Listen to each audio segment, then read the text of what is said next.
Hello, welcome back to another video. Today I'm going to go over everything I dislike about these Rokid Max AR glasses. Now this video is not made to dissuade you from buying these glasses. I just know every video about these Rokid Max glasses are positive and they do have their flaws. And I'll break it all down in 3 different sections: visuals, comfort, usability. Starting with the visuals, and I'm not talking about the way they look on my face. I'm talking about the screen itself. So first off, I just want to explain just how big this image is. The image is roughly this big in front of my face. So that's actually pretty big. And the first visual issue has to be the diopters. If you wear contacts, whenever you take them off and put them back on, you have to readjust the diopters on these glasses. Not a big deal, but a small nuisance, and that is to be expected. Now, the next issue is the edges of the screen are blurry. And I'm not talking from out here on in, I'm just talking about the edges, just the edges. So if you're on a website and tabs are brought up, you can make out the words, but they're just slightly blurry. While I'm taking off and putting on these glasses, I do want to point out that the screen turns off automatically when you're not wearing them. So that's nice. And that's what that sensor does right there. So let's say I have this blackout screen on the glasses. If I'm working on whatever I'm working on with this monitor and I want to look down to type or look to the side, it's hard for my eyes to focus on the objects outside of the screen. If I'm looking to the right, my right eye sees this screen, but my left eye still sees this screen. So it's hard to really focus on that depth or focal length. This is why I bought these glasses. I wanted a 120 hertz monitor, but it has a huge flaw that I don't think anybody is actually talking about. So let's say I'm playing a game on a standard monitor. Let's say that's the bad guy, that lighthouse. If I'm shooting him and my head moves around, or things get a bit stressful when you play video games, especially first-person shooters. My eyes are fixated on this focal point right here. No matter where my head moves, my eyes are on that spot. With these glasses, the monitor moves with my head. So it's very hard to train your eyeballs to stay fixated very straight as you move your head. You can definitely train your brain to do that. I just have yet to try. It's just something to consider if you're buying these glasses for gaming, first-person shooter. Now, if you're totally zenning out playing a very simple game, these are perfect. No issues, you're not moving your head, it's not very stressful. You're playing Zelda or something, it's not stressful.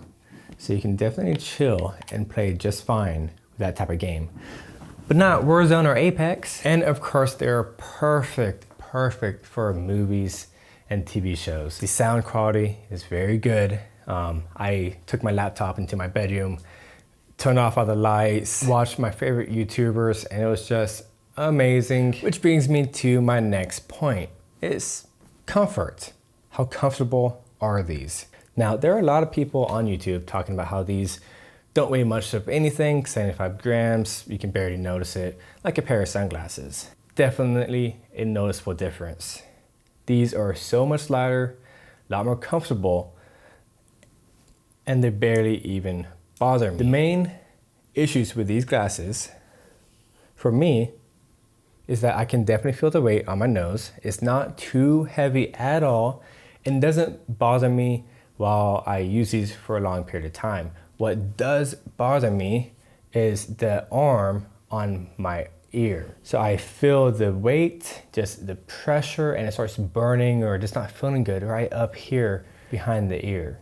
Another issue is that for me to get a full screen view of these glasses, I need to put this plastic part up to my head, and that gets kind of hot, a little bit sweaty. So comfortability, definitely better than VR glasses.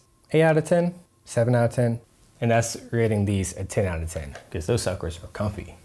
And along with comfort is nausea. With the blackout screen, you can't see much of anything outside of this range and about right there. That's all you can see. The rest of it is blacked out. So if I'm watching something on the screen and the screen is moving around, doing all kinds of stuff, and the views I see outside of my glasses are not moving, I get a bit nauseous. My tum-tum feels a little sick. I feel like I kind of have to puke. That might not be everyone's experience. That's just my experience. I don't get that feeling when I don't have the blackouts on the glasses because I can see more of my surroundings. All right, we were talking about usability. I use it on my MSI Creator 15.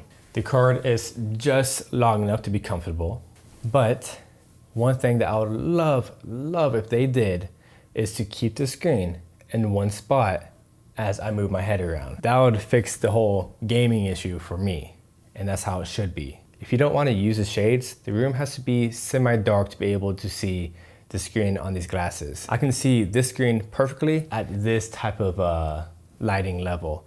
I have an iPhone, not planning on changing anytime soon. In order for these suckers to work on an iPhone, you need an HDMI adapter to Lightning that's also powered. Rokid and Enroll Air, I think, is the only companies who make those. So you buy the powered HDMI brick. By the way, you cannot plug it in while you're using it, which is why I didn't get it. Then you have to buy yourself the Lightning cable adapter. On top of that, the iPhone does not have the Rokid Experience app. Now the issue with that HDMI adapter, I cannot find it from Rokid Max website. There's no option to buy one. They had one at one point, but I'm not sure where it went. And there's no aftermarket company selling these. I'm actually tempted to buy myself an Android phone with the desktop feature and then have these with me to have a mobile workstation on the go that, you know, literally fits in my pocket. Tempted. And my final issue that doesn't really fit in any category that I kind of talked about is that they are ugly. They are so freaking ugly. Why are they so ugly? Why didn't the company create, like you could literally create anything that looks good. They look like the glasses that Neo wore on The Matrix. Neo, we're basically twins. These glasses are pretty cool. I like them a lot. I do not regret my purchase. Now, don't let this video dissuade you from buying these glasses. I just want to educate y'all on all the issues I have found with these glasses. It seems like no one's talking about it, and I feel like it needs to be discussed because everyone's like, oh my gosh, these glasses are so freaking amazing. They are amazing, but with some caveats that I feel like y'all should be aware about. Great glasses, buy them if you want them. Great for gaming, not first-person shooter unless you want to get used to that, which I'm sure you can. This is Chris. Always appreciate and respect one another. I'll see you next time.